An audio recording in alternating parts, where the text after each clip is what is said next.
Hello sa inyo mga tolls, welcome sa akin channel, and ngayon tuturo ko naman sa inyo Rock With You by Michael Jackson. So nasa standard tuning tayo, let's start. First part ng kanta is the introduction.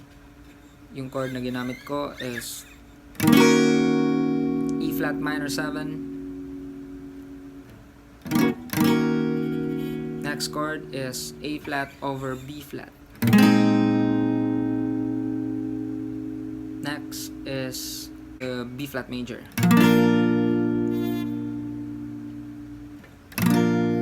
Next chord is E flat minor 7 ulit. Balik ulit sa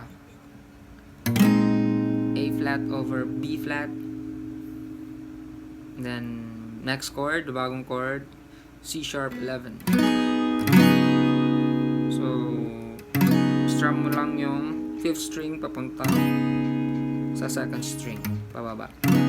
Except the 1st string. And then next chord, balik ulit, E flat minor 7. Balik ulit, A flat over B flat. Balik sa B flat. Next chord, G flat over A flat. F sharp over G sharp or G flat over A flat. Same lang yung chord. Last chord is A flat. So itong G flat over A flat and A flat, dalawang balik.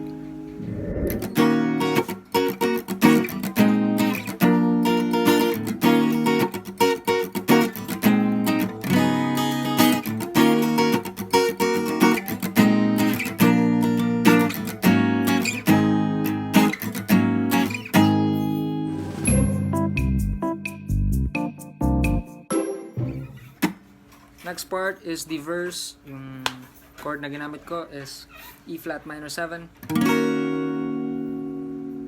Next chord is G flat over A flat or the F sharp over G sharp. Next chord is A flat over B flat.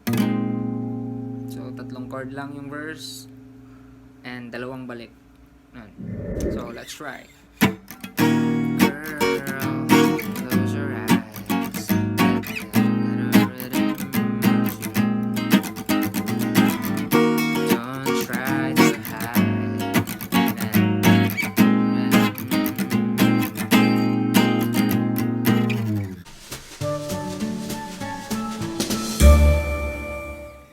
So next part is the pre-chorus. Yung chord na ginamit ko is F sharp major 7.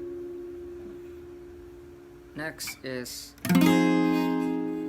F minor 7.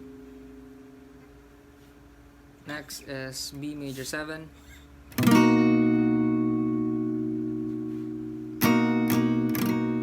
Next is the G flat over A flat.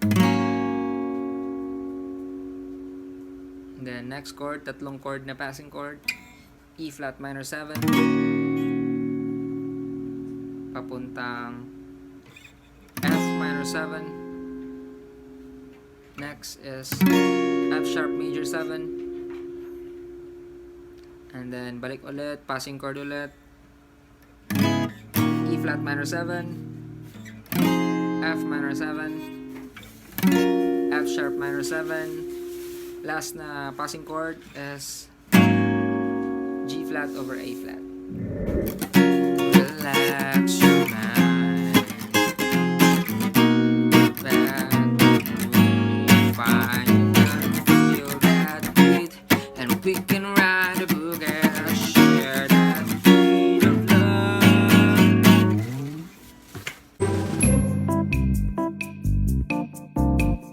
This part is the chorus. So yung chord na ginamit ko is E flat minor 7. You know that already. Next is A flat over B flat. Bagong chord. Alam nyo na pala yan. So tinuro ko na. So A flat over B flat. After that, balik sa B flat. Next chord, balik E flat minor 7. A flat over B flat. Next is C sharp over 11. No, C sharp 11. Next is E flat minor 7 to A flat over B flat. Next chord, B flat. And then dalawang balik na G flat over A flat to A flat.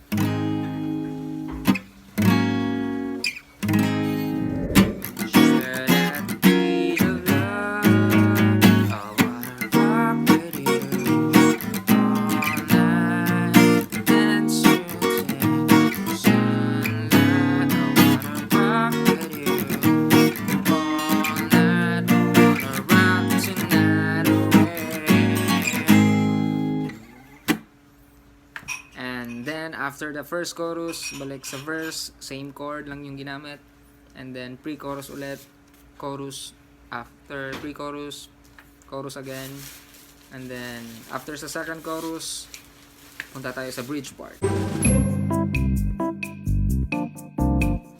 So the bridge part is B flat minor 7. Next chord is E flat 9. Next is F sharp major 7 papuntang F minor 7. Next chord is B major 7. Lastly is G flat over A flat. And when the groove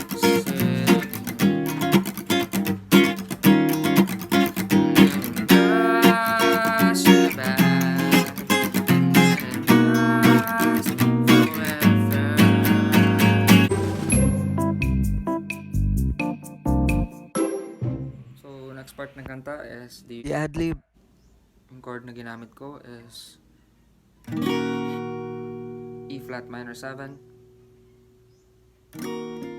Next is A flat over B flat. Next is B flat major. Next, balik ulit E flat minor 7. Same, A flat over B flat. Next chord is the C sharp 11. Next, E flat minor 7, A flat over B flat, and the next chord is B flat over C.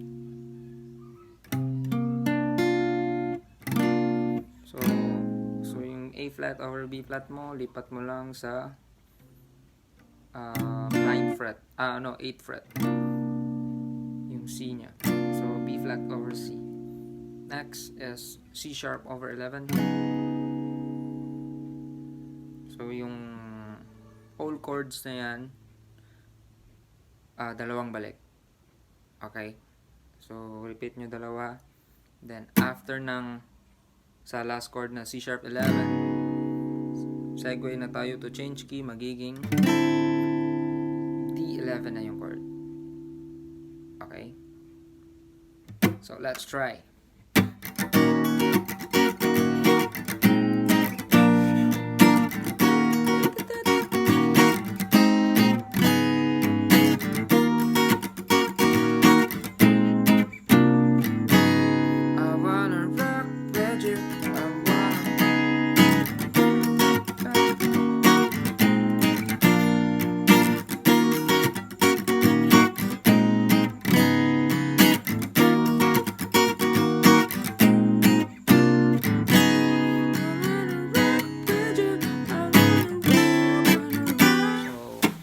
Change key na chorus, magiging E minor 7. So kanina E flat minor 7 yung chorus natin. So ngayon transfer ng isang half step na note. So transfer ka lang ng isang fret, magiging E minor 7 na yung chord. E minor 7 papuntang A over B. chord is kanina it's A flat over B flat, so A over B.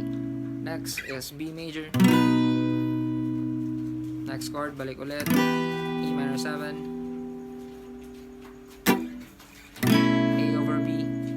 Next is D11. Next chord, E minor 7, A over B. Next, B. And then last two chords, G over A to A. Dalawang balik. And then interlude, same chord ng change key chorus until mag-fade na siya. So ito try natin.